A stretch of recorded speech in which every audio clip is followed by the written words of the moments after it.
The Wisdom of Solomon, chapter 14. Again, one preparing himself to sail and about to pass through the raging waves calleth upon a piece of wood more rotten than the vessel that carrieth him.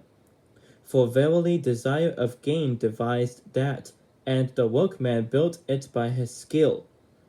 But thy providence, O Father, governeth it, for thou hast made a way in the sea, and a safe path in the waves, showing that thou canst save from all danger, yea, though a man went to sea without arts. Nevertheless, thou wouldest not that the works of thy wisdom should be idle, and therefore do men commit their lives to a small piece of wood, and passing the rough sea in a weak vessel are saved. For in the old time also, when the proud giants perished, the hope of the world, governed by thine hand, escaped in a weak vessel, and left to all ages a seed of generation.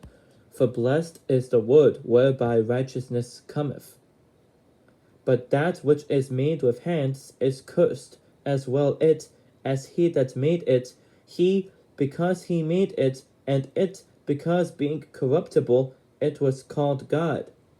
For the ungodly and his ungodliness are both alike hateful unto God.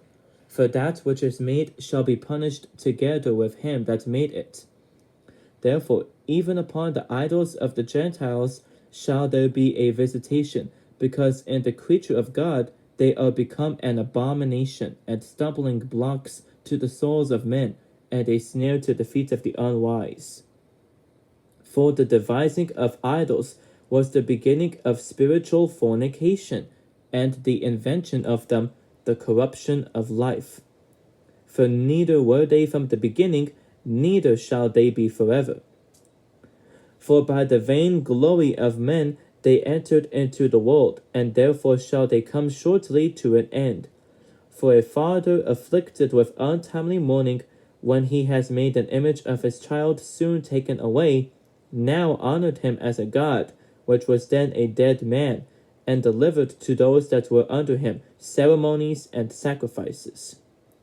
Thus in process of time an ungodly custom grown strong was kept as a law, and graven images were worshipped by the commandments of kings, whom men could not honor in presence, because they dwelt far off.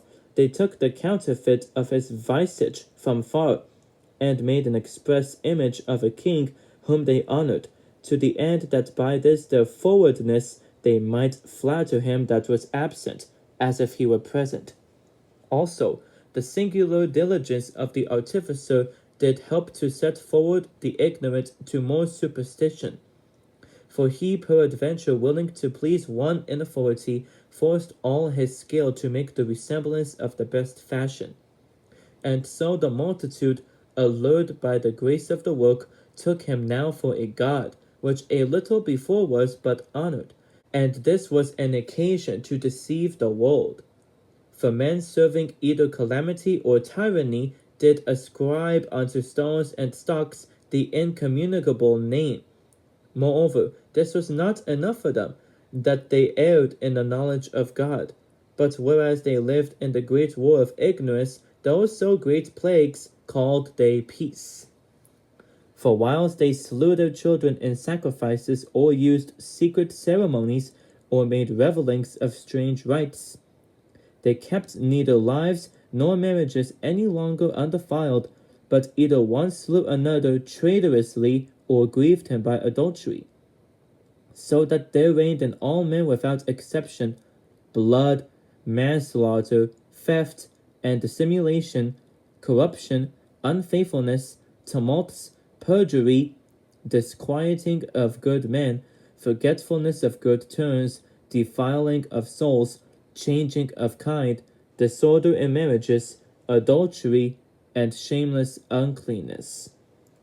For the worshipping of idols not to be named is the beginning, the cause, and the end of all evil. For either they are mad when they be merry, or prophesy lies, or live unjustly, or else lightly forswear themselves. For insomuch as their trust is in idols, which have no life, though they swear falsely, yet they look not to be hurt.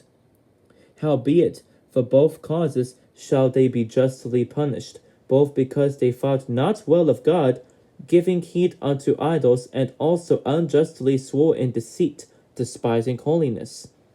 For it is not the power of them by whom they swear, but it is the just vengeance of sinners, that punisheth always the offense of the ungodly.